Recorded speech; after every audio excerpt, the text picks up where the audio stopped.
প্রত্যেক মুহূর্ত স্বর্ণর মতো হয়। এবার হয় আমরা একে নিজেদের কাছে রাখতে পারি বা একে আমরা চলে যেতে দিতে পারি, কারণ এই ছোট ছোট মুহূর্তই আছে যা আমাদের জীবনকে গড়ে তোলে। এখন এই জীবন কেমন হবে তা আমাদের উপর নির্ভর করে।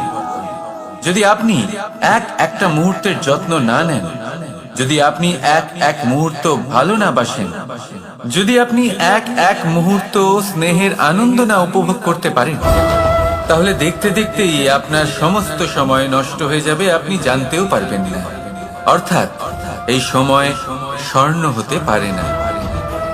তবে আমরা একে স্বর্ণ বানিয়ে নিতে পারি আমাদের চেষ্টার মাধ্যমে। এই সময় শুধু একটি লাঙল যা মাটির সাথে লড়াই করতে পারে, আর কিছু নয়। একটা অত্যন্ত গুরুত্বপূর্ণ কথা মনে রাখবেন, আপনার কাছে শুধু সময় আছে। এবার আপনি এটা দিয়ে স্বর্ণ বানাবেন না ঘুমিয়ে স্বপ্ন দেখে একে নষ্ট করবেন, সিদ্ধান্ত আপনারই। রাধা রাধা। ভগবান প্রত্যেক কঠিন পরিস্থিতিতে এই নামই আছে যা আমাদের উপায় দিয়ে থাকে। ব্যক্তি যান, ভগবানের পুজো করেন, আরাধনা করেন, ব্রত পালন করেন, মন্দিরে যান, পুজো পাঠ করেন, ভগবানকে জাগিয়ে তোলেন, আর তারপর শুরু হয় সমস্ত প্রশ্ন। হে ভগবান, আমার সাথে এরকম কেন হচ্ছে?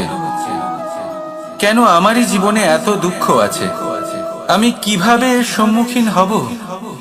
আমাকে কেন এত কষ্ট ভোগ করতে হচ্ছে? হে ভগবান, আমি কি করব? আমাকে সাহায্য করুন, কোনো রাস্তা দেখান।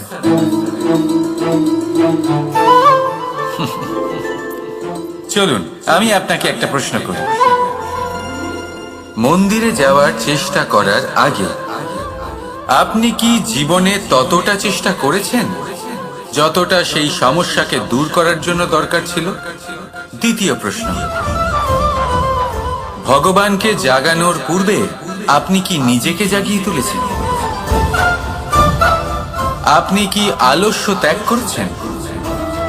তৃতীয় প্রশ্ন, ভগবানকে জিজ্ঞাসা করার আগে আপনি কি নিজেকে জিজ্ঞাসা করেছেন যে আমি কেন এত অসফল হচ্ছি? যদি না করে থাকেন তাহলে সবার আগে এটা করুন। আপনি সমস্ত প্রশ্নের উত্তর পাবেন, সমস্ত বিপদের পরিত্রাণ পাবেন। অন্য কোথাও নয়, নিজের ভেতরে তাকিয়ে দেখুন। চেষ্টা করুন নিজেকে জাগিয়ে তোলার। আপনি সফল অবশ্যই হবেন, কারণ এই পরমাত্মা, ওই পরমেশ্বর, ওই পরব্রহ্ম আপনার মধ্যেই তো আছে।